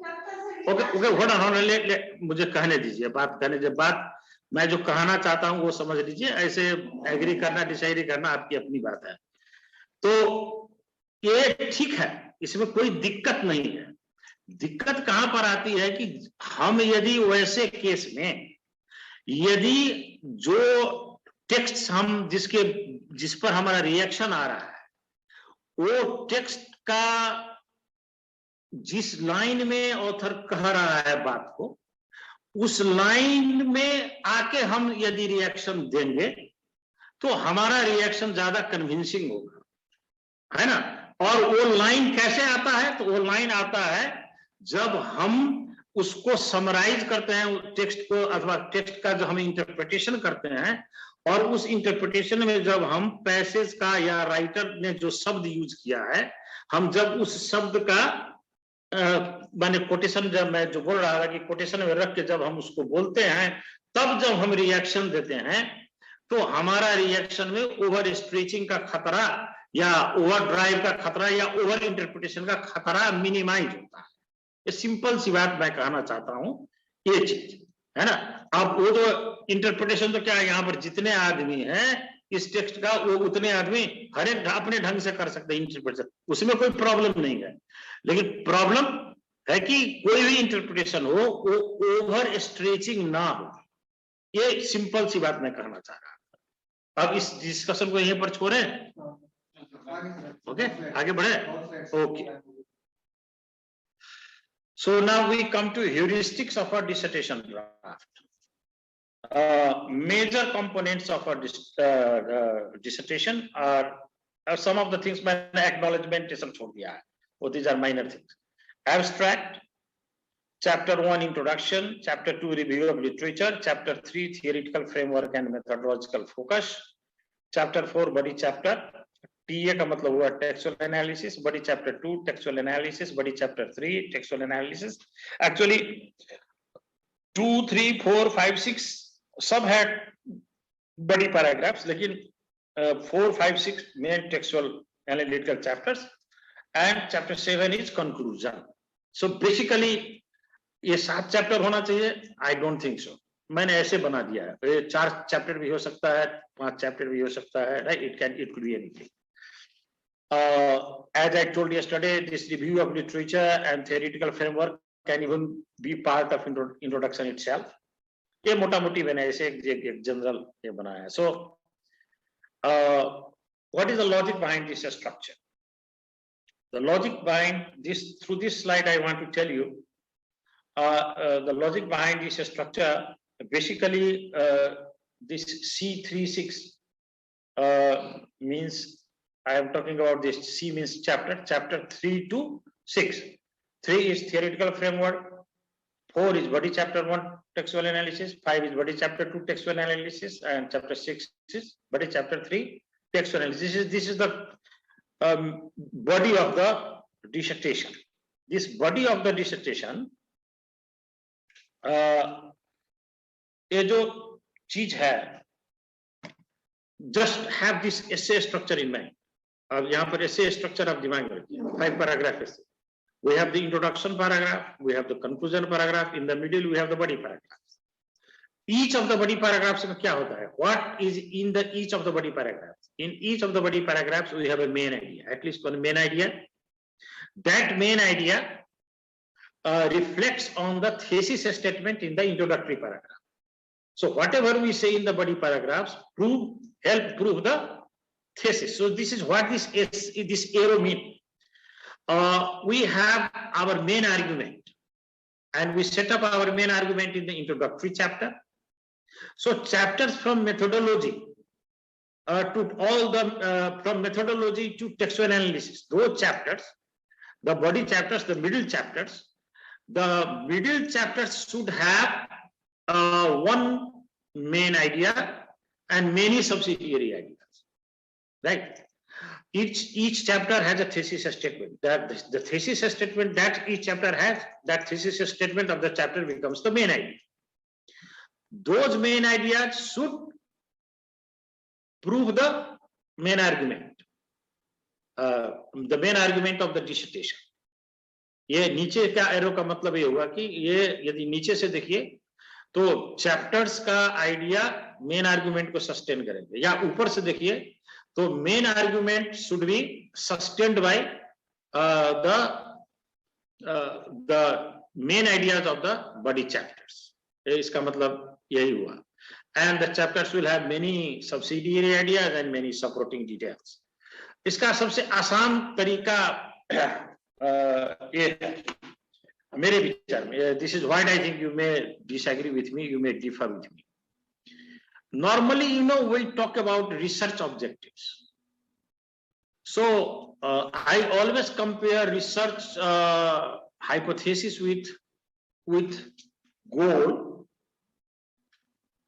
Hypothesis is the goal, lakshya, GOAL, and research objectives actually come from if we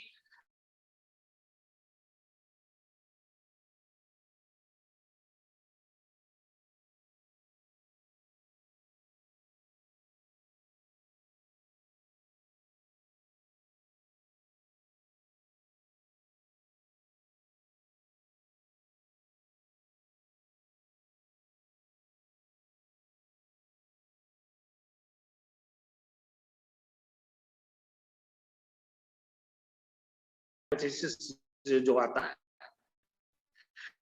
So that main argument is sustained by the thesis statements of each of the body chapters. और उसी को हम यदि introduction में रखें objectives में, then our dissertation will be very clearer to our readers. So this is what I am trying to say.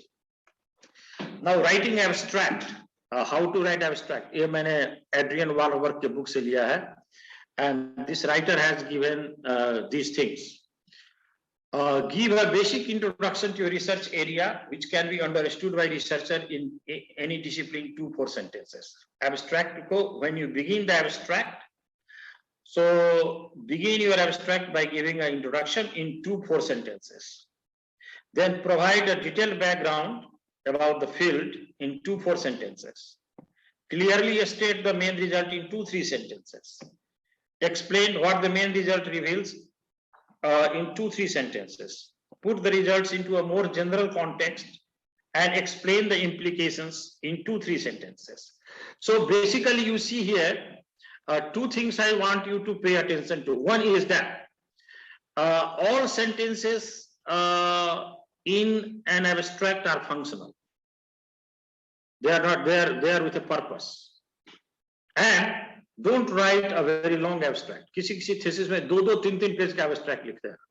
Don't write a very long kind of abstract. अब ये 2-3 sentence को ऐसे दे दिया है, कोई hard and fast नहीं है, मतलब 2-4 है. So if it becomes 6 sentence, or it becomes like say somebody is able to write in 1 sentence, doesn't matter. ये मोटा-मोटी दिया हुआ है. But these are the components of an abstract.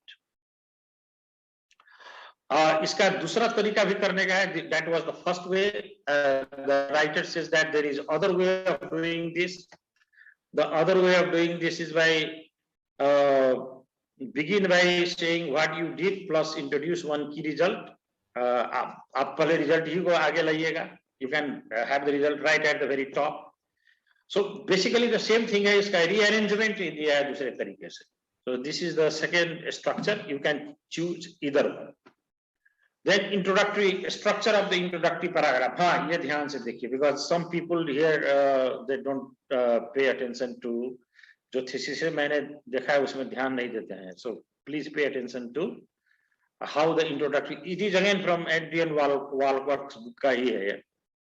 Define the topic, suggest why it is important and of interest, and give some brief historical background, 2-4 paragraphs. Outline the accepted state of the art plus the problem to be resolved. That is the research gap in 2 paragraphs. State your major objectives, how you intend to fill the gap, 2 paragraphs. Introduce the background literature that you intend to refer to in order to give the rationale behind your research. Ensure that your reference to current insufficient knowledge of your topic. Basically, this is talking about the significance of the study that you can do in as many paragraphs as you like, an appropriate number of paragraphs. And then a structure, again, you should make a clear statement of how your paper represents an advancement on current knowledge, 2 to 3 pages. review the main results of your work, 2 to 3 pages, and give the chapter summary each, 1 to 2 pages. So these are the things that should be included in the introductory chapter. Okay. Review of literature I already discussed in detail yesterday, so don't want to talk about it. Methodology also I don't want to talk about it. We talked about that in detail yesterday. Body chapters. The textual analysis chapters should be along the lines of main argument, a specific objective, and the theoretical framework and the method of analysis. So when we draft the body chapters, we should keep in mind our problematic, because the body chapter has to sustain the problematic. So that should be in our mind. A specific objective is the very thesis statement of that chapter, which you have put in the objective. अभी तुरंत बोला था ना, मैंने objective उसी को रखिए तो ज़्यादा अच्छा होगा. And then the theoretical framework and the method of analysis. Always keep these things in mind when you draft the textual analytical chapter. The main claim of the chapter should be explained and supported with evidences primarily from the primary data and secondarily from the secondary data. This requires the skills of analytical writing from a theoretical perspective. And always the explanation, the things, when you develop paragraphs, the paragraph should pay primary attention to the text, should discuss the text indirectly or directly through quotes. Just quote, don't just quote for the sake of quote. Give a sense why you have quoted, analyze those texts. So give attention to the quotations, direct or indirect, from the text first, then from the secondary materials, and whether you are analyzing the primary text or the secondary text, always analyze from a theoretical perspective. A good piece of analytical writing is studied with cogent statements deriving from the analysis. The evidences should be quoted in the analysis. This is called in-text quotation. And in-text quotations can be collapsed, a paraphrase, or a block quote. Types of in-text quotations hai. Block quote mat kijiye. Like in a dissertation, there should not be one chapter should not have one textual analytical chapter should not have, or one chapter should not have more than 2 block quotes. Not very good. No, बहुत अच्छा नहीं माना जाता है उसको block quote. So दो से ज़्यादा हो तो then you be careful how you can shorten it. Sometimes you can paraphrase it, but most of the time use collapse quote. Collapse quote समझते हैं? Collapse quote क्या होता है कि you have your own sentence structure, and in your sentence structure you have lifted a word from the text or a phrase from the text. So collapse quote is the best kind of in-text citation. And whenever a quote is utilized, it must be explained and responded to by the thesis writer. It must be remembered that by quoting, the candidate is joining a critical conversation. So there should not be quote for the sake of quote. Quote, say either you are agreeing or you are disagreeing, or you are partly agreeing or partly disagreeing, and you should be giving a reason. You should give a reason why you agree or why you disagree, or why you partly agree or why you partly disagree. Then concluding chapter. The concluding chapter sums up the key findings and reflects on them. It teases out the significance of the findings and reflects on it. Some smart dissertation writers' reflections also clarify further implications for the study. Basically, these are the 3 things that we put in the conclusion. We sum up the findings, and bad students just sum up, good students also reflect on the findings. And then we talk about the significance of the findings, and we also reflect on the significance. And while doing so, while reflecting on the significance, some dissertation writers, and good ones, smart ones, they also clarify further implications, future implications of the study. future areas of research that flow from your thesis. You also mentioned that overall length of the conclusion chapter should be at least 2 pages, maximum 4 pages. It doesn't mean that it can't be 6 pages or 7 pages. It doesn't mean that, but मोटा मोटी मैंने 2 page से कम मत हो. Normally 4-5 page से ज्यादा क्या लिखिएगा? You will not have much to write about that. So I didn't talk about the mechanics, EML, SML. I think I didn't talk about those things. Oh, technical things I kar lega. So thank you very much. This is what I had to talk about. Now, questions on the last part.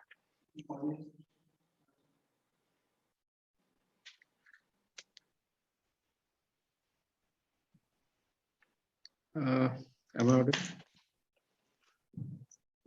Okay. Okay.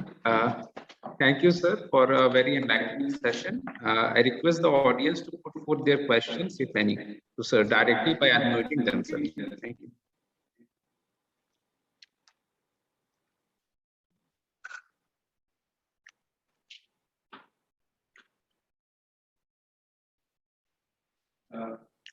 I repeat, audience can put forth their questions by unmuting themselves directly to sir.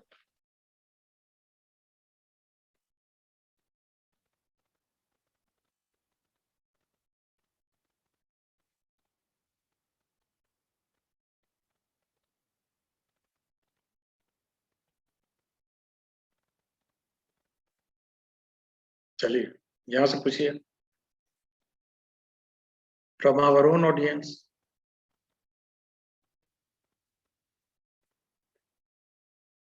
Tanmay, no questions. Sir, for the structure, no, sir. For the structure of the dissertation, sir. The last part, no, sir. Last part, I don't, because everything was clear, kind of, and actually I can relate to it, sir. That much I can say, because I am just as I am concluding my dissertation, so I can. This last part is the conclusion. About the conclusion is mine only, from my experience. The other things are from Adrian Walworth. Yes. I found that book very useful, and actually that information I found very useful. So I thought to have that information from there. The conclusion part was very useful, sir, for me, because I was writing that. So there's the implication part that how. Yeah, it's actually very difficult to. The most difficult thing to draft in a dissertation is the conclusion, because actually reflecting on the findings and reflecting on the significance is not a joke. The other day I had written an article. They have accepted it, and the editors wanted me to revise it. And one of the comments was with regard to conclusion. Said that your conclusion double it in length, at least double it in length. And this was what was in the comment. Comment on the findings, comment on the significance of the findings. And actually, when I was doing it, I found it very difficult. It is always very difficult. But the more one runs away from difficult things, the worst thing happens.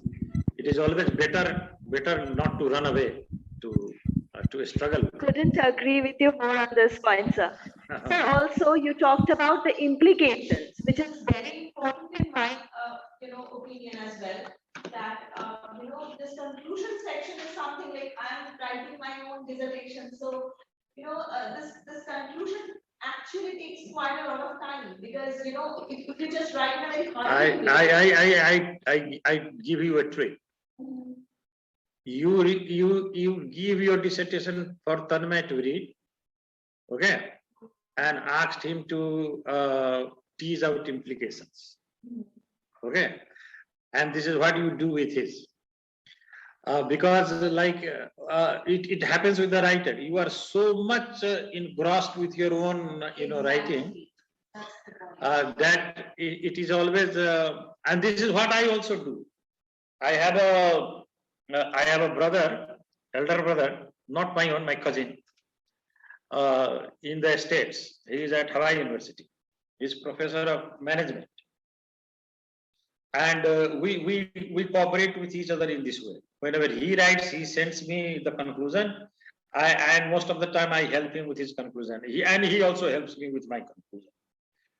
It is always better to get help from the other person. So you are fortunate in that way. Both of you are fortunate in that way. Sir, I have a question.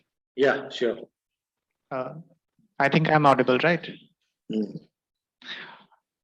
Sir, if I do not reach to a definite conclusion, instead I raise more questions, will that be considered as a valid research?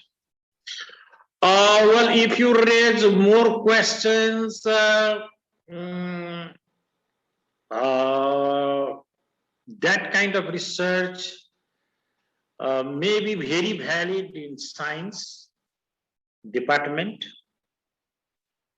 but in literature department, they will not be very happy if you do not come to, because in science, if your hypothesis is invalidated, that is, and that if that leads to raising of right kind of questions, that may lead to further research. That is considered to be okay, but in our discipline, I think it is not like that. It is not like that.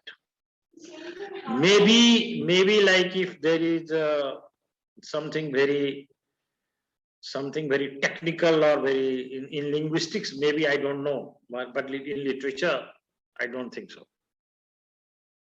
I don't think so. Does the same apply for the limitations of the research? Because any research has a lot of limitations. Yeah, any research, even if you have findings, it will have limitations. It is okay to have limitations.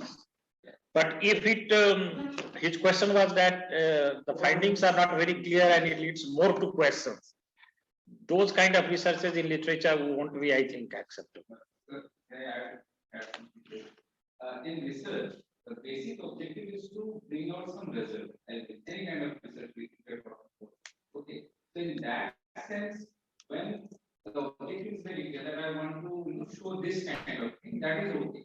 But what, as a question, I can say, it is my personal opinion, is that future research scope is one thing that we can put in our conclusion, where we can put forth the question. So we have to draft it very technically and very categorically, so that those questions which we have, okay, that can be put in there and they can be merged.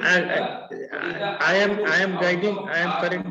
am currently supervising a thesis for MBA from Malaysian University. This is in educational leadership, distributed leadership and emotional intelligence. And what has happened is that the pilot data, when he circulated, the results that came do not quite validate the validate the hypothesis, the problematics.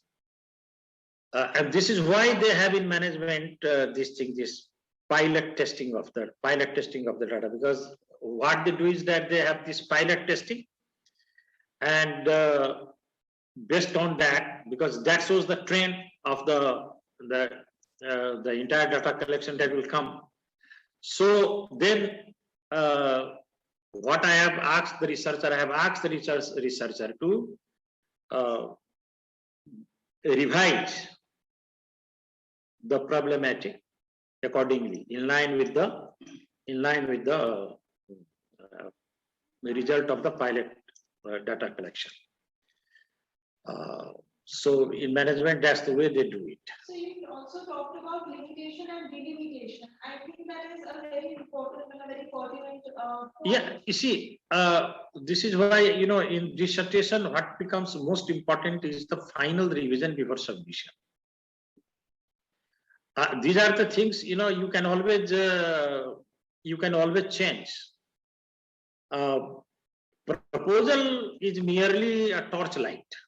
It acts as a mere torchlight. Once you have written once you have completed your dissertation, and you are thinking of you know, submitting it, you revise everything right from the, you know, problematic. You revise everything because now you know your findings. So it is always very wise to revisit everything, fine tune everything from the perspective of your findings.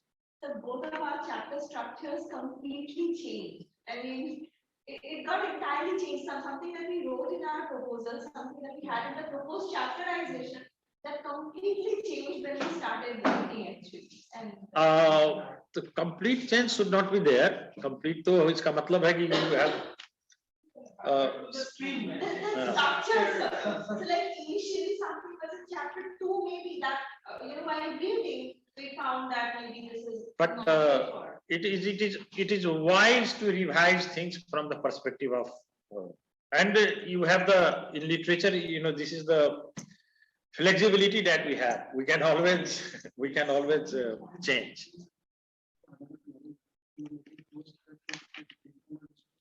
Yeah.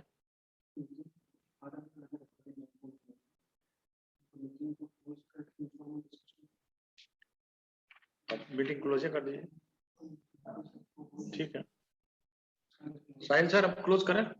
Let's close the meeting. Thank you, sir. Okay, I believe this session went on quite well and it was very enlightening. Though, you know, the problematic was referring to which we should put in our thesis. Okay, while discussion is the problematic, we problematize certain areas. Okay, and things become more clear in that sense, I say. So thank you, sir. Thank you all the participants for joining.